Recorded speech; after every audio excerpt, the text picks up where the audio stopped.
ಬರ್ರಿ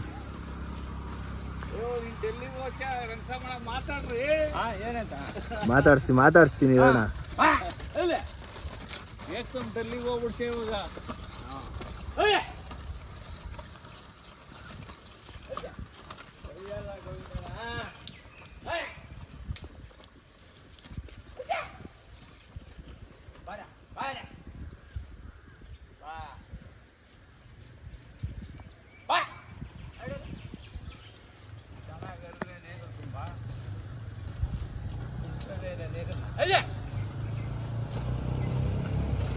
ಅಣ್ಣಯ್ಯರೇ ಒಂದು ಸ್ವಲ್ಪ ನಿಲ್ಸ್ರಿ.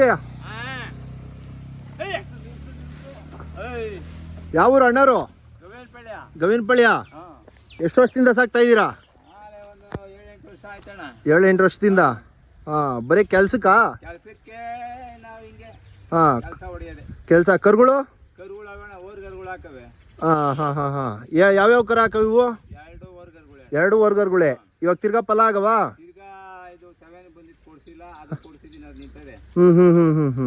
ವ್ಯಾಪಾರಕ್ಕೆ ಬಂದ್ರೆ ಕೊಡ್ತೀರಾ? ಬರೀ ಮನೆಗೆ ಮಾತ್ರ? ಮನೆಗೆ ಓನ್ ಕೆಲಸನಾ ಇಲ್ಲ ಬೇರೆ ಕೆಲಸ ಮಾಡ್ತೀರಾ? ಆಚೆ ಕೆಲಸನೂ ಮಾಡ್ತೀರಾ? ಹೊರಗಡೆನು? ಹಳ್ಳಿ ಕಾರ್ ಯೂಸ್ ಆಯ್ತಾ ನಿಮಗೆ? ಹಳ್ಳಿ ಕಾರ್ ಎಷ್ಟು ವರ್ಷದಿಂದ ಸಾಕ್ತಾ ಇದ್ದೀರಾ ನೀವು? 15-20 ವರ್ಷದಿಂದ. ಕಡ್ಸು ಓರಿ 2 ತರೋದು ಬರೋದು ಮಾಡ್ತಿರ್ತೀರಾ? ಮಡಿಕೋತೀರಾ? ಇನ್ನೇನು ಹೇಳ್ತೀರಾ ಹಳ್ಳಿ ಕಾರ್ ಬಗ್ಗೆ?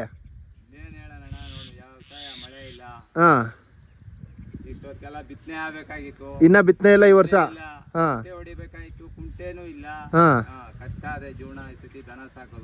ನೆಕ್ಸ್ಟ್ ಹಳ್ಳಿ ಕಾರ್ ಇವಕ್ಕೆಲ್ಲ ಮೇವು ಗಿವು ಎಲ್ಲ ಏನ್ ಮಾಡ್ತೀರಾ?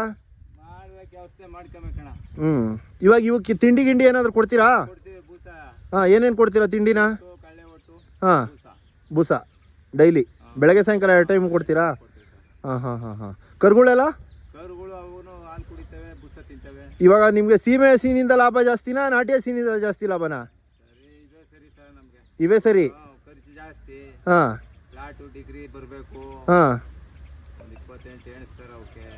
ಇದ್ರಲ್ಲಾದ್ರೆ ಬೆಣ್ಣೆ ತುಪ್ಪ ಎಲ್ಲ ತಿನ್ಬೋದು ಅಂತ ನೀವು? ಇದರೆಲ್ಲ ಬೆಣ್ಣೆ ತುಪ್ಪ ಎಲ್ಲ ತೆಗಿತೀರಾ ಮನೇಲಿ? ಸರಿ ಅಣ್ಣ, ಆಯಿತು. ಥ್ಯಾಂಕ್ಸ್ ಅಣ್ಣ.